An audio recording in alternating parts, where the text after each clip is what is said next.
تہجد از میجیکل۔ آج کا ٹاپک بہت زیادہ امپورٹنٹ ہے۔ السلام علیکم میری پیاری بہنیں، کیسی ہیں آپ سب؟ میں ہوں نور، اور آج کے ٹاپک میں ہم جو ہے وہ تہجد کو کور کریں گے۔ تہجد ایک ایسی نماز ہے جس میں دنیا آخرت دونوں مل سکتی ہیں۔ اللہ کے لیے کوئی بھی چیز ناممکن نہیں ہے۔ اللہ آپ کو ہر چیز دے سکتا ہے، بس آپ کو مانگنے کا طریقہ آنا چاہیے۔ اللہ تعالیٰ کے سوا آپ کو کوئی بھی کچھ نہیں دے سکتا، چاہے وہ پھر ایک روٹی کا ٹکڑا ہی کیوں نہ ہو۔ اور اللہ اگر دینے پر آئے تو دنیا کی کوئی بھی طاقت آپ سے وہ چیز چھین نہیں سکتی۔ اب ہم نے یہ سیکھنا ہے کہ ہم نے تہجد کو پڑھنا کیسے ہے، تہجد کے لیے بیسٹ ٹائم کون سا ہے، اپنے آپ کو اس قابل کیسے بنانا ہے کہ ہم تہجد پڑھ سکیں۔ دیکھیں، تہجد کی نماز جو ہے نا وہ بہت زیادہ پاورفل ہے، اور جس انسان کو تہجد کی نماز کی عادت لگ جاتی ہے وہ پھر کبھی بھی اس نماز کو چھوڑ نہیں سکتا۔ آپ نے تہجد کی نماز کے لیے اٹھنا ہے اور تہجد کی نماز پڑھنی ہے، لیکن اس کے ساتھ ایک اور چیلنج رکھنا ہے کہ آپ نے استغفر اللہ ضرور پڑھنا ہے، اور درود پاک ضرور پڑھنا ہے، اور آپ نے 5 وقت کا نمازی بننا ہے۔ پھر دیکھیں اللہ تعالیٰ سے آپ جو مانگیں گے انشاءاللہ اللہ تعالیٰ اپنے کن کہنے میں دیر نہیں لگائے گا۔ تو سب سے پہلے بات کر لیتے ہیں تہجد کے وقت کا بیسٹ ٹائم۔ تہجد کے وقت کا جو بیسٹ ٹائم ہے وہ 2:30 سے 3:30 تک کا ہے۔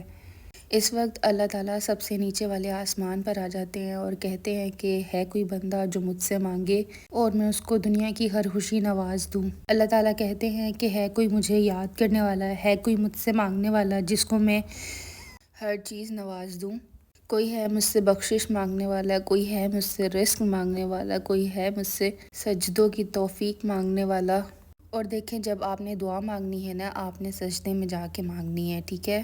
اور اس دعا مانگتے ٹائم آپ نے اپنے آپ کو ایسے تصور کرنا ہے کہ آپ کے پاس کچھ بھی نہیں ہے، آپ کی جھولی خالی ہے اور صرف وہی دینے والا ہے، اور آپ ایک بھکاری ہیں۔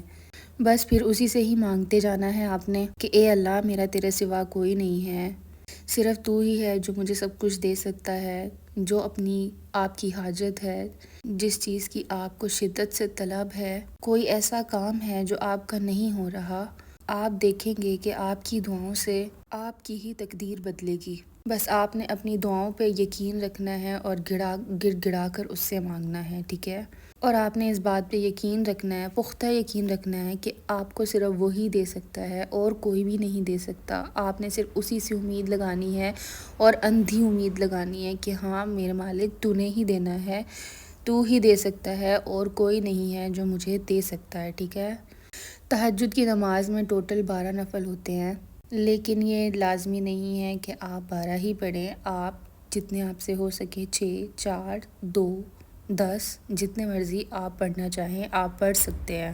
اگر آپ تہجد کی نماز میں 2 رکعت نفل جو ہے وہ توبہ کے پڑھیں تو بہت اچھا ہوگا، کیونکہ آپ کو نہیں پتا شاید آپ کی کسی گناہ کی وجہ سے آپ کی جو ہے وہ دعا رکی ہوئی ہو، تو آپ نے 2 رکعت نفل پڑھ کر اپنے اللہ سے توبہ کرنی ہے کہ اے اللہ، میں بہت گنہگار ہوں، اگر مجھ سے کوئی غلطی سرزد ہو گئی ہے تو مجھے معاف فرما دے، اور میری دعا کو اپنی بارگاہ رحمت میں قبول و منظور فرما۔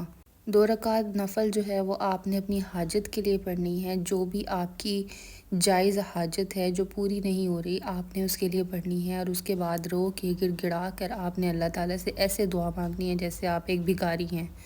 کچھ لوگ جو ہیں وہ بہت لیٹ سوتے ہیں، تو میں ان سے کہوں گی کہ آپ لوگ اگر 2 بجے کے بعد سو رہے ہیں تو آپ اپنی تہجد کی نماز پڑھ کر بھی سو سکتے ہیں، ٹھیک ہے؟ اور پھر اس کے بعد آپ نے فجر کا الارم لگانا ہے اور فجر بھی ضرور پڑھنی ہے۔ اور اگر آپ کو ایسا لگتا ہے کہ آپ کی تہجد میں آنکھ نہیں کھلے گی، جو کہ ہوتا ہے، تو آپ نے الارم لگا کے اپنے فون کو اپنے سے دور رکھنا ہے، تاکہ آپ اٹھ کر اپنے فون کے پاس جائیں اور پھر اس الارم کو بند کریں۔ اس طرح سے آپ کی آنکھ جو ہے وہ کھل جائے گی اور آپ بستر سے اٹھ جائیں گے۔ تو یہ تھا میرا چھوٹا سا ایک پیغام، آئی ہوپ آپ لوگوں کو پسند آیا ہوگا، اور اگر پسند آیا ہے تو آپ لوگوں نے مجھے کامنٹ کر کے ضرور بتانا ہے، میں پھر اس سے آگے اور ویڈیو بھی اس کے بارے میں ضرور بناؤں گی، اور یہ پیغام صدقہ جاریہ ہے تو آپ نے آگے لوگوں تک ضرور پہنچانا ہے۔